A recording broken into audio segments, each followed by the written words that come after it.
Hey everyone, this is Chris, and you're listening to One Cross Radio. And today we are joined by nobody. It's just me. Luna the Adorable is on the couch looking at me with love and affection, which is just wonderful because she's such an adorable puppy. And today, I'll admit, it's probably going to be a shorter episode, and it's going to be an interesting one. Today's episode is about social work.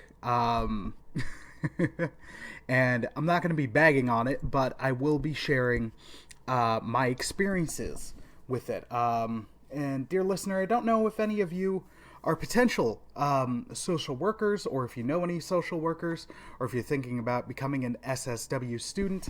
But this might be for you, and it still might be something you can enjoy, even if you're not. If you work with people, you might relate to some of this. So I am non-licensed because to get the license, it's something ridiculous like $450 a year, and that's money I don't have.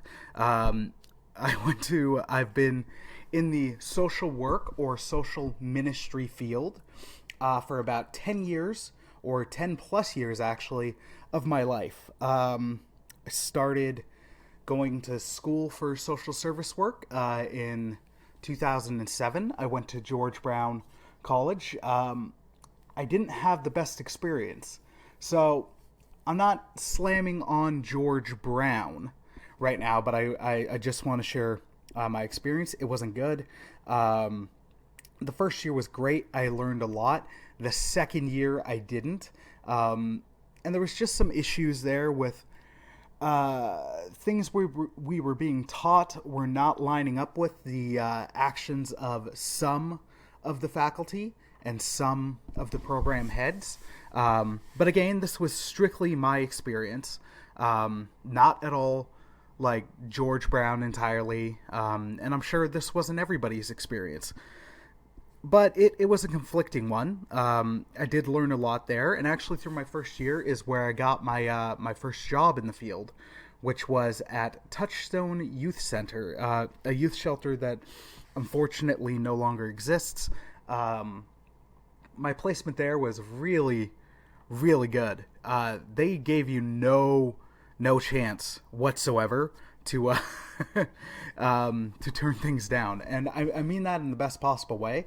I worked on the 3 to 11, and you had to dive in. Touchstone was a house of 32. There were 32 homeless youth that lived there. It was a shelter for both men and women, and the youth were aged 16 to 25.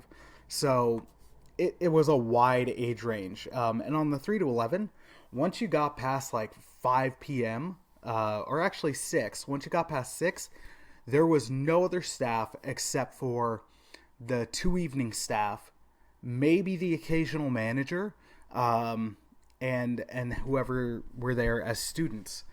So you couldn't say no to a lot or take your time. Now, if it was something you really did feel uncomfortable or really wasn't safe, of course, they didn't force you to do anything. They didn't look at you poorly if you didn't do anything. It was just the reality of where you were at, that at times you would just make those calls on your own. And they would support you in that. It was really a great place to work. One of the first experiences I had there was within my first month of placement. A 21-year-old male came back high on ketamine, and he had been discharged, and he was looking to deck a 17-year-old girl who felt it was her fault for getting him discharged. So I'm in the back, I'm just mopping the dining area, and I see this guy coming around the corner. I'm near him, and I see him like beelining toward this girl and cocking his fist. Now, I'm a student, I hadn't been trained yet, so I could have just not done anything, but in my head I'm like, this is going to go south. Like, the guy's going to deck her. So I reacted. I just grabbed his arm and held it as much as I could. And then he's turning to me like, what the F you doing? I'm not gonna say what he said, but you heard the letter, so you get the idea. Um, and then thankfully, Big Rob, was nearby, and then he escorted the man out. Um, yeah, and that's the thing. Like going in Toronto, I had been trained through something called UMAB, stuff where it's like you get trained so you can restrain and stop fights without hurting somebody. Because the thing was, in shelters, fights happened. There was another time, I can't remember the second time I had to break up a fight by restraining somebody. The third time, a youth had come in, they were intoxicated, and thankfully she was fine, but the guy, he was trying to get intaken so he could get a bed, but as he was intoxicated and causing up a ruckus, he knocked over a pregnant girl. Thankfully she was okay. Nothing happened to the baby.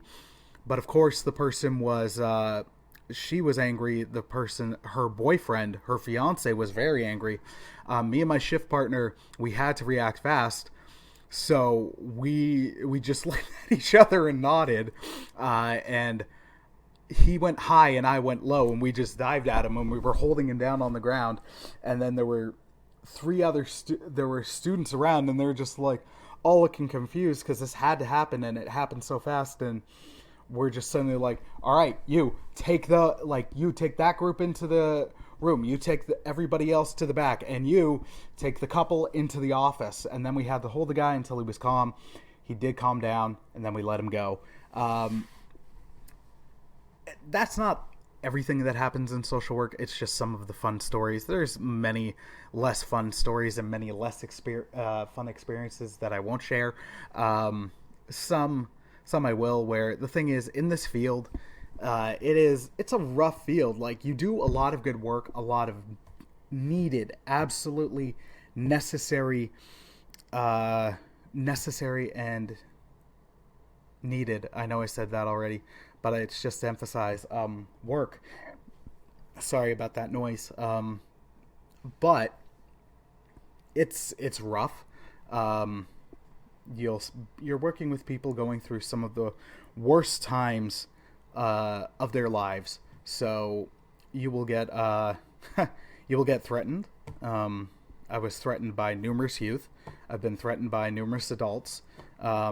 Actually, one time I got threatened by the police for doing my job. That's not a statement on all police, because I know not all police are jerks. Some police are honestly just doing their job and making sure people are obeying the law, and they're not being giant jerks about it. This cop was behaving like Denzel Washington in Training Day. And yeah, he threatened me, and he threatened funding to the shelter.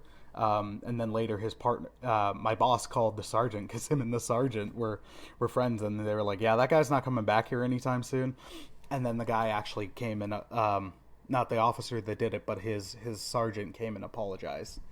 Yeah, you get some. It's interesting and it's rough. So yeah, let's go into it a bit. If you're ever at all thinking about becoming a social worker, I do recommend it. But I just want to make some things clear ahead of time. Something that my boss there, Anthony, and I appreciate it so much more because it's nothing I learned in school, but I did find it more accurate. Again, not trying to slam school, but just I do think experience, especially in this field, is very, very necessary. Anthony was straight up where he's like, look, burnout is not anything that it's not something that you might be able to put off, as in it might never happen. Burnout will happen. Burnout is an inevitability. It will happen, and chances are it'll happen multiple times. Sorry. Sorry, one sec. I've got a frog in my throat. Bengali spiced tea. Really good. Yeah, burnout will happen, so you need to come up with strategies that's going to be good for you and your self-care. As I said earlier, You're working with people going through some of the roughest times of their lives. You will bend over backwards. You will do everything within your power and then some to do things for your clients, to help improve their situation, to help them, and you will get crapped all over by those clients. In the case of the shelter, there was a time where a youth had been ridiculous, and like I battled for this kid. I like opened up stuff for him. I like got everything in a row for him, and then I mentioned it to him, and then he dogs me out in front of his friends. It's a very thankless field. You will encounter people who genuinely appreciate it, and they make it worth it. But I don't want anybody who's thinking of going into the field, or who doesn't know much about the field, to think like, oh, it's just everybody's happy and everybody's supportive. No, that's not the case. You will find those supports with your coworkers, with your friends, hopefully with your management. That's not always the case. I hate to say it, but that's not always the case. But there are places you work where you will get that amazing support from your coworkers and your management, and they make it so much more bearable. I had a recent experience where me and a coworker had done, or not a recent, but a more recent experience where me and a coworker had done so much for this one youth. We'd done so much. We had worked hard. We had done everything, and then it came to our attention through a different manager contacting our manager that they were dogging us. That youth was talking, like, crapping all over us and just going off about how we never do anything, and we're always missing appointments and all that jazz, when none of that was true. And it is super frustrating, and that's kind of the catalyst for why I want to do this episode, in a way. Just because it is a reality of the field. It is thankless. You will get thrown under the bus by your clients and at times by your coworkers. That has not, the coworkers part has not been my experience in any recent place that I've worked for. I want to make that absolutely clear. None of my coworkers at my current agency or a recent agency that I've worked at have thrown me under the bus. They were nothing but encouraging and supportive. But other places I've worked, other places friends have worked, that has not been the case. Yeah. If it seems like I'm being negative on the field right now, I'm not trying to be. I'm just trying to be, I guess, brutally transparent, but not in the jerk way. But I've met people who have come in to the field and not known what they were getting into, and like somehow they like, it's great when you have good experiences and that they do make it all worth it, but you need to know what is coming and what is likely coming, just so you can prepare. Because you can prepare yourself for someone to throw you under the bus. You can prepare for a client to chew you out, even though you've done everything you possibly can. There's a lot of things you can prepare for, but if you don't know that's coming, that's going to be rough. Yeah, so some of the other experiences I've had is, I would say a little bit of a suggestion would be, actually, no, this is kind of a question, but it would be a suggestion. Sometimes people think when you're going into social work that you need to have, let's say, left-leaning politics. You need to be a liberal, or should we say, or you need to, in Canada, you need to vote NDP or further left to be a social worker. I would not say that's the case. I know plenty of people who are conservatives, but are really, really good social workers. They're in this social work / social ministry field. They're in it because they care. For Christians, there's a biblical mandate to care for the poor, the downtrodden, the neglected. And for a number of Christians, they're just following that biblical mandate, and that's great. But unfortunately, you will encounter some others who are like, if you don't vote the way I do, I don't think you should be in this field, or I don't think you should be at this agency. I've actually heard youth be like, if I find out someone votes conservative, I'm going to try to get them fired. Or if I find out someone's a evangelical Christian, I'm going to try to get them fired. Or something like that. You hear a lot. Get ready for a lot of your stuff to be challenged. Get ready for a lot of rough experiences. Get ready for some really good ones too. The work where you do work with a client and you actually see them. Your role is to try to help empower them to get them away from what they're stuck in now. You're trying to help someone grow, give them skills so they can grow themselves, be it getting an apartment, getting a job, turning things around.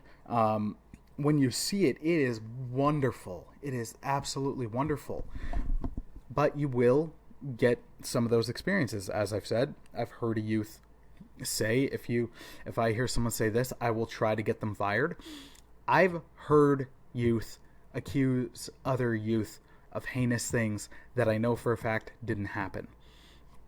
At times, this is where it gets tricky. But I've heard a youth. I struggle with this because I've heard a youth say, like, if I hear staff say he doesn't believe somebody, or they don't believe this person who's a public figure, for example, as it's happening right now. When someone is accused of rape, they're like, if I hear someone support the accuser, like, I'm going to go complain to the boss and try to get them fired. To me, these situations aren't as black and white based on the experiences that I've had. I've been in the room with a client, with two clients. They weren't aware I was there. Where I've heard the female client say to the male client, if you don't do this for me, I will tell them that you raped me. And I've heard that more than once. So it's difficult. It is challenging. This field, I think, does challenge you in numerous ways. When you'll encounter students and youth alike who will have, I'm not trying to say this demeaningly, but just to give an example, who will have a very social justice warrior mentality and attitude, where it's, you have to believe all people, and you have to support all victims, and you have to side with someone automatically. If someone is accusing of someone of an injustice, like, you automatically side with them, especially if it's a certain type of person. And that is not always the case. Now, it is the case a lot of the time. I'd never deny that. And I'm not even remotely trying to say that in this particular example that all sexual assault stuff, accusations are false. That is not even remotely close to accurate. That not all rape allegations are false. That is not even remotely close to accurate. A lot of those allegations are absolutely demonstratably factually true. But when you come across, as it's happened more so for me lately, when I'm coming across youth and students who are like, no, every accusation is 1,000% true, and then we need to do whatever we can to get this person removed, that you can't do that. And it's not always true. It has been more than one time, some more recently than others, when I've been in the room and I've heard that kind of thing happen, where if you don't do this, I'll say that you did this. Or someone saying like, oh, they absolutely did this to me. They did this, when they weren't even around the other person when they're claiming this happened. And I don't even mean like off by a minute. I mean, that person was there all that week and they were away a week. And they're citing it happening like in that space where it's too many things to be like, oh, you're just misremembering. Like, it's, no, they were out for that person. It absolutely happens.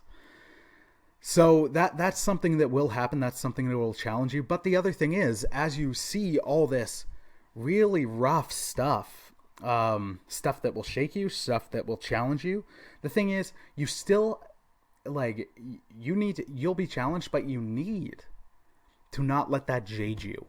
Um, I honestly think like you're experiencing some people, as I've said a couple times, going through the worst times of their lives. Um, but they need you and the workers there to not be in that exact same place. If they see you treating others, or treating them like they might be treating others, that's not what they need. And also, that's not your job. That's not what you're supposed to do. Um, yeah, it's frustrating when a youth can basically not actually spit in your face, but cuss you out, and they might get put on a limitation or discharged for a day. Whereas if you did that, that would like you'd be fired, and charged. That can be frustrating, but also at the same point, like you're the professional. You've gone through some training, and they don't need a street person in there with them. They need someone who can have this happen in front of them and to them and still be serviced with a, not immediately in that moment with a smile, but still with a helping hand. That like they need that. The youth, the adults, everybody need that. It's a challenging field, but it is very, very worthwhile. Some of the other experiences, I'll be straight up with you, is I've had so much more death in my life since becoming a social service worker, minus the title. So no trademark or anything like that, or a not registered, if you will, or being involved in social ministry. And you will see people sometimes doing even more terrible things. When I was at the food bank, you'd see people scamming. You'd see people abusing others. But that does not mean you write off the field. Not everybody who accesses the services and does things are doing... It's not a, well, this person's doing it, so they're all doing it. That's not even remotely true or remotely accurate. I know I'm focusing on some of the negative experiences, but like I said, it's just to, one, share, because one, it's kind of therapeutic, truthfully. And then two, if anybody's listening who is a student or is thinking about becoming a student or has been in the field, you share these stories like you do. And it's good to share them, because sometimes just sitting with them, it's rough. We're all dealing with our own stuff, and then we're working in a place where we're dealing and supporting other people through their stuff. At times you just need to talk about it. And they can just make for crazy stories. One thing I'll often have to remember for myself is like today's crappy day is tomorrow's crazy story that you and your coworkers will laugh about. Just being like, oh my gosh, like, dude, this happened last night. And you're just laughing at the absurdity of what you had to do. And then they're laughing too because they've had to do the same. But when you're doing all that stuff, at the end of the day, there are good rewards. It's not all bleak. It's not all rough. There might be days or weeks where it feels like no good is coming from it. But that's not the case.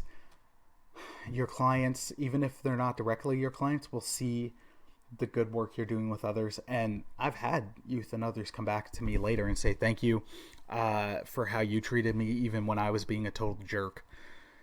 It is worth it. It's just rough. Yeah, so those are some of the experiences and some of the thoughts I've had, where I would recommend, though, as you're gauge, even with other workers. Like, I'm not saying this to cast any stones. I will be 1,000% honest. The team I work with right now at The Rock, where I work, is amazing. they're so supportive and so good and such good people. And I love the people I work with on the housing team. We've become really good friends. And other people I've worked with who have come through as staff or students, I've developed great friendships with. But that being said, I'd say be careful until you know other people before you start necessarily sharing. Because you will encounter other staff who are like, oh, did you hear what so-and-so from this place said? And I'm not meaning it in an us versus them way at all, but that does tend to happen at times, more so if you're coming from a Christian agency. If you're coming from a Christian agency, you can be looked at from other people with suspicious eyes, like, oh, you're just here to evangelize, or, oh, you're here to not support the LGBT youth or clients or anybody like that. Like, why are you really here? Or if you're someone who publicly identifies as conservative, or even if you just disagree with the status quo or the prevailing politics of, well, sometimes where you work, but also just in general. I'd say get to know, be very careful who you share things with. Get to know them first, and then you'll learn who you can share with, and then you can forge some great friendships with people. Yeah, no. Oh, hi, Luna.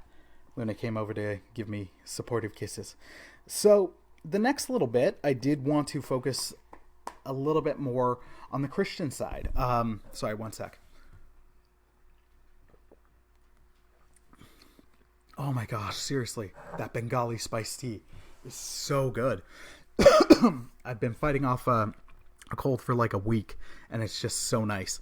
So for the Christians, I've been asked by a couple Christians, like, hey, how, sorry, give me one sec. Luna wants to be let outside. Okay, sorry about that. Yeah, so this next small section is going to be generally focused towards Christians, a little bit more so. I've had some conversations and people talk to me and ask kind of like, hey, so how... I don't want it to seem like I'm like, oh, I'm so smart and all that. That's not what this is. This is just my genuine belief and experience. Kind of ask like, well, how do you do this? Or like working with the people that you work with, and just certain attitudes where it's like, oh, when I do that, that could be a great avenue to do this. And and by this I mean like, oh, I could evangelize and all that. And that I'm gonna kind of stop that person there. I've got no beef whatsoever with evangelizing, with sharing the word, sharing your faith. But if you're working in social work, it's not always just like, oh, hey, I get a bunch of people that I can evangelize to. That's not what they're there for. Now, you can 1,000% share your faith. But again, you need to look at the situation. You need to look at the client. And you need to figure out, as you get to know this client and as you build rapport, how the conversation and how that sharing is potentially going to be beneficial. Will it be beneficial? Now, I know to the Christian, to all of us, we're like, well, yeah, sharing the good news of Jesus Christ as the Lord and Savior is only a good thing. But sometimes if you just go out and out like that to a client who many haven't had good experiences with the church or with people of faith, that's not going to be heard. The good news that you're hoping to share is not going to be heard. The way you present it will most likely offend them. So, and I mean beyond, I don't mean like, oh, you did something, like you lightly did something and then someone got really upset and offended. Because if that's the case, if you did truly nothing wrong and the other person's offended, in my opinion, that's 1,000% on them.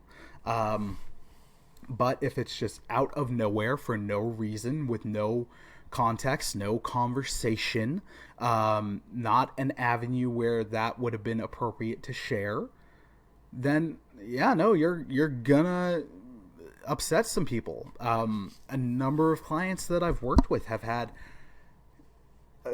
really frustratingly tragic experiences with people of faith, people from the church, and with the church. Um, that's really frustrating to me as a believer. Um, it's really frustrating to me as a human being, and as a Christian working in social work. So I'd say, like, it's not that you can't, but you need to be very intentional, and critical. And by critical, I mean, okay, for example, with a youth, we like I've worked in virtually every place I've worked, even in church ministry. Like, you'll work with people of the LBGT, and that can be very sensitive. And I know that, actually, I'm not even going to go down that rabbit hole. Like, it can be a touchy topic. It can be a very touchy topic, and for good reason.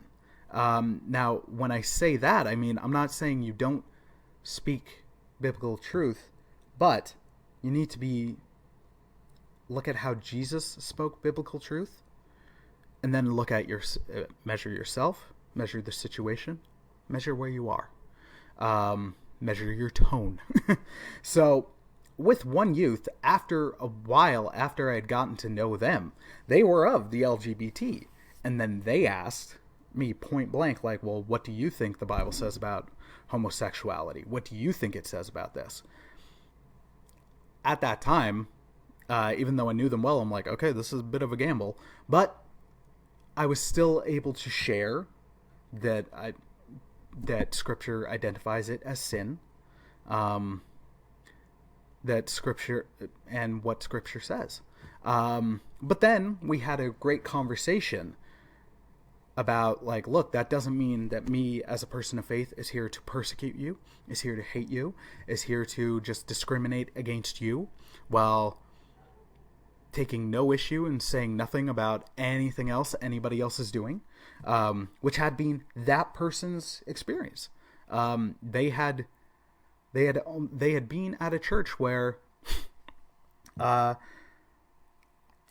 their friends, a number of their friends and other people they knew, were like partying and doing a lot of drugs and all that, and the youth pastor knew it, but they were the only one getting spoken to about the sin they were struggling with. And that shouldn't be the case. And also, it's not my place as a social worker, especially as someone who I'm not friends with, to be like, you're sinning.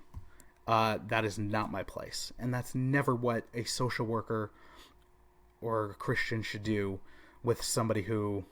It's different. There's biblical principle for when to call out sin and who should do it. Sorry, I'm going down the rabbit hole a bit here. But that conversation ended up going really well. They understood. And we've got a great rapport. We've got a really good rapport. And they can joke around with me, and they know I don't agree, but they know I am there to support them and that I'm there to help them. And that's the thing. If you are a Christian thinking about getting in this line of work, but you're like, I don't know if I can... This isn't to pick on the LGBT, but it is just an example of a people group who there have been in the past struggles with. If you're like, I don't know if I can... I don't think I could work with that group, then don't get into this field. Or if you do, you need to be very, very careful about the agency you work with. Like, the thing is, you are going to be working with people who are doing so many things that you will personally disagree with. And this isn't just to the Christians, but the Christian example, like the easy example, because we're on it, is the LBGT. But as a Christian, you will work with clients who will want to be polyamorous, who are polyamorous. You will be working with sex workers. You will be working with people who are Traffickers. You will be working with people who do so many things that you disagree with. If you can't work with somebody and support somebody you disagree with who is in need, you cannot work in this field. You absolutely cannot. And I'm not equating, just to make it clear, I am not equating being LGBT with someone who is a sex trafficker or traffickers drugs. That's not what I'm saying. It is just an example of, if you disagree with this, I hope you hear my heart, and I hope you get what I'm saying, and I really hope my words don't get twisted. Because I've worked with a number of wonderful clients who are a part of the LGBT. I don't agree with the lifestyle scripturally. I don't agree with what happens at the parade, but I wouldn't agree with that if it was the straight parade or any other kind of parade. I just don't need to see people being that overtly and openly sexual. But you will still have great experience with these people. Yeah. And then I guess back to the evangelism piece, like, it's not, you're not the pastor and it's not a church. I'd say at that, in there, show your faith through your deed. Show your faith through your actions.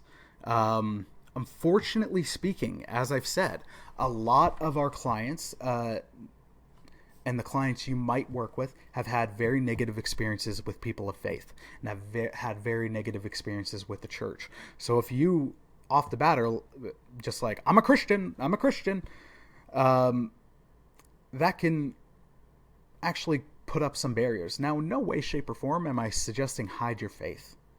Far from it. But you can show your faith through your actions. And then you can pray for opportunities to share your faith in words. But it's easy to talk. It is easy to talk the talk. And so many of our clients are used to seeing someone talk the talk, but never actually following through with action or walking the walk, that they will be more surprised. And you can definitely express your faith through your actions. Through supporting someone while not agreeing with them. I don't want to do the cliche of love the sinner, hate the sin, but look at how Christ served others that were biblically defined as sin, doing things that were defined as sin. And I know for a lot of Christians, the follow-up to that is like, yeah, but then you can still say go and sin no more. It's like, yeah, context, you can, but you're probably not the person to do that. And pray that there will be someone that is, and that they can get to that place later. Okay, so that's kind of where I want to leave it. I love... I do love my field. I've been frontline for 10 years. I'm hoping to eventually move into a little bit more of a management position. And I do hope and pray you heard my heart. I'm not trying to disparage anybody of any people group. But I do want to speak open and honestly as a Christian. That being said, like, I'm not, as I said, I'm not here to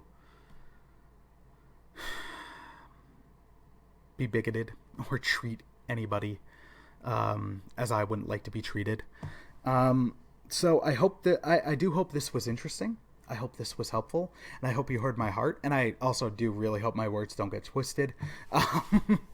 Because, yeah, you need to, in this field, like, you will disagree with people. You will, your clients will constantly do things that will set you back, but you need to be there to support them. I want to say no matter what, but there is a time and a place to be like, look, I'm going to hook you up with the support, but it's no longer me. And it's good to find that time and find that place. Because that's also very necessary. And actually that'll lead me to the final reminder. If you've been in social work or in people work, this even applies to if you're working at a church. It is not all on you. You need to, like, one, get rest yourself. Two, separate yourself. Work and work at home and home at home is very important. It's extremely, extremely important. When I lived with my family, sorry, like I would come home and I'd be in a rough shape sometimes after a shift, and my family would want to ask questions about it, and I knew it was frustrating for them, but I'm like, I'm not talking about it. And Jill has been wonderful and supportive. I can be straight up like, today sucked. But she won't ask me any details while I'm home. If we're out and about, that's different. And develop those friendships, especially with your coworkers, where you can debrief. Debriefing is so necessary. And people that you can just kind of lay this stuff on, who can laugh with you if you're, and then also who can pray with and for you, which is just also so necessary. But the thing is, it's not all on you. You can do everything you can for a client, and sometimes they'll take it. Other times they'll walk away from it. Other times they'll throw it back in your face. A person's success or failure is not on you. It's not. It just isn't. And you'll have to remind yourself, because it will be upsetting when you see your client fall back down, when you see them go into old habits, or when they are very rude to your face. But when they'll be back, and then you can celebrate their successes, because those come too. It's not all bad. It's not all good. It's a very, very rough field, but there's a lot of good to be done. And if you're the right person in there, you can be used to do a lot of work, a lot of good work. Okay, I'm going to wrap it up there. I went on a little bit longer than I planned. I hope you enjoyed today's episode. Please, again, understand my heart and don't get my words twisted. If you do have any questions, feel free to message me. You can hit me up at on our email account at 2099 One Cross Street at gmail.com. That would be the best place. If you're commenting on Facebook, you can send me a direct message there. If you're on our Instagram, 2099 OCR, you can hit me up and send me a DM there if you have any questions. All that being said, I hope you enjoyed today's episode. I really hope and pray you heard my heart. And I can't overstate this enough. I hope my words don't get twisted, because unfortunately that does happen. When we're talking about really heavy things, you can have a reaction and then jump before you hear everything. I'm guilty of doing that myself. Yeah. I hope this was good. I hope this was interesting. I love you guys. I'm praying for you guys. Keep me in prayer, as I shared last week. Come April 30, not April 31st, come a couple short weeks on March 31st. At this point, I'm still out of a job. So please keep me in your prayers. I'd love to stay in this field, and I'd love to move or something move back into church ministry. I'm trying to figure things out. I do miss preaching. I miss preaching, and doing some of the stuff I did with Pape Youth Center. I really miss that. But I also do love this field and working with people. As much as I hate people, not actually hate people, just I can't. It's if you work with people in any measure, I think you can relate to that. Okay, I'm rambling. All right. Hope you all have a wonderful day. Thank you for your love, support, prayer, and encouragement. Hope you enjoyed, and God bless, my friends. Take care. Peace.